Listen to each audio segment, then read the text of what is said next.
একদিনে শরীরে দুর্বলতা কমে যাবে, জ্বর থাকলে সেটাও চলে যাবে আর আপনি এই যে শরীরটাকেও সুস্থ বোধ করবেন। এই পাতাটা যদি একবার খেয়ে দেখেন, সত্যি বলতে এই পাতার এত গুণাগুণ তা বলে শেষ করা যাবে না। তো আজকে আমি এই পাতাটা নিয়ে এসেছি আপনাদের সাথে, এই ভিডিওটা শেয়ার করছি কারণ এখনকার সময় অনেক খারাপ আর এই সময়ে এখন মানুষ বেশি বেশি অসুস্থ হচ্ছে, বেশি বেশি জ্বর হচ্ছে। আর এই জ্বরের জন্য আসলে মূলত এই পাতাটা যদি একবার নিয়ম মতো ব্যবহার করেন তাহলে দেখবেন আপনার আর কোনো ওষুধই লাগবে না। আসসালামু আলাইকুম, কেমন আছেন সবাই? আশা করি ভালো আছেন। আলহামদুলিল্লাহ আমিও ভালো আছি। এটা হচ্ছে পেঁপে পাতা। পেঁপে পাতা কিন্তু অনেক রোগের ওষুধ।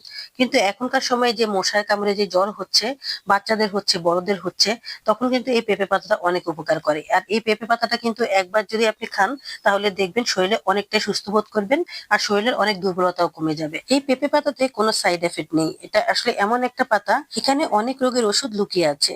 তো যাই হোক, আমি এখন পেঁপে পাতাগুলো ভালো করে ধুয়ে নিচ্ছি। আমি অবশ্য সবগুলো বানাবো না, আমি অল্প কয়টা নিয়েছি কারণ সবগুলো একসাথে বানালে খাওয়া হবে না, এতে করে নষ্ট হয়ে যাবে। তাই পেঁপে পাতাটা আমি কিছুটা গোটাই রেখে দিয়েছি আর এখন কিছুটা নিয়ে নিয়েছি। আর ভালো করে ধুয়ে নিতে হবে কারণ পেঁপে পাতায় অনেক সময় ছোট ছোট পোকা থাকে। আর বিশেষ করে যে পেঁপে পাতাটা নিবেন সেটা হচ্ছে একটু বাতি দেখে পেঁপে পাতাগুলো নিবেন, তাহলে সেগুলো ভালো হয় আর এগুলোতে অনেক বেশি উপকার হয়। তো যাই হোক, আমি এখন পাতাগুলোকে একটু কুচু কুচু করে কেটে নিচ্ছি। আমি জানি অনেকেই এখনো জানে না যে এই পেঁপে পাতার গুণাগুণ সম্বন্ধে। অনেক সময় অনেক বাচ্চাদের জ্বর হয়, বড়দের হয়, অথবা শরীর ব্যথা করে, হাত পা ব্যথা করে, তখন যদি এই পেঁপে পাতার রস করে খাইয়ে দেন তাহলে দেখবেন কতটা তাড়াতাড়ি এটা কাজ করছে। একদম ওষুধের আগেই এটা কাজ শুরু করে দিবে, এমনটাই আপনার শরীরে নিজে থেকেই জাগান দিবে। তো যাই হোক, এই তো আমি এখন পেঁপে পাতাগুলো দিয়ে দিলাম ব্লান্ডার জারে। তারপর এখানে 1 গ্লাস পানি দিয়ে দিলাম, তারপর ব্লান্ড করে নিচ্ছি। শুধু যে অসুখ আসলেই আপনার এই জুসটা খেতে হবে তা কিন্তু নয়, মাঝে মাঝে শরীরের উপকারের জন্য এমনিতেও 1 গ্লাস জুস করে এভাবে খেতে পারেন।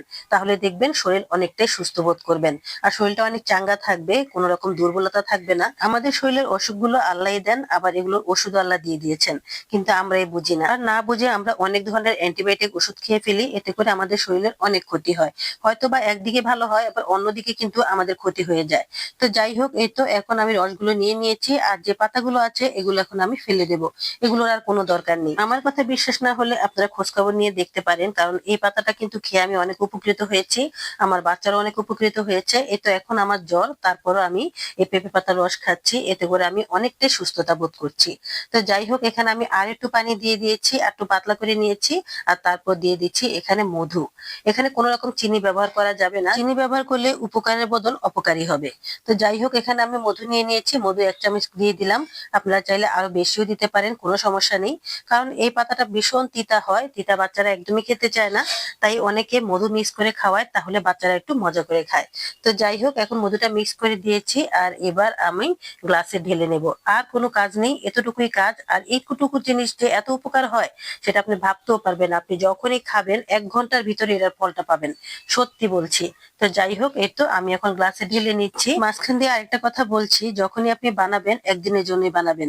আর যেটুকু খাবেন তার বাকিটা আপনি নরমাল ফ্রিজে রেখে দিবেন। আবার যখন খাবেন কিছুক্ষণ আগে নামিয়ে রাখলেই হবে, দিন দুবার খেলেই যথেষ্ট। মশার কামড়ে যদি ডেঙ্গু হয় তাহলে ডেঙ্গু রোগীর জন্য এই পেঁপে পাতার রস কিন্তু অনেক উপকার। আসলে আল্লাহ তাআলার অশেষ নিয়ামত গুলো আমাদের চারপাশে আছে, কিন্তু আমরা এই চোখে দেখি না, তাই আমরা ওষুধ নিয়ে টানাটানি করি সব সময়। এই তো আমি 2 গ্লাস বানিয়েছি, এখন আমি 1 গ্লাস খেয়ে নিচ্ছি, আর 1 গ্লাস আমি রেখে দেবো পরে খাওয়ার জন্য।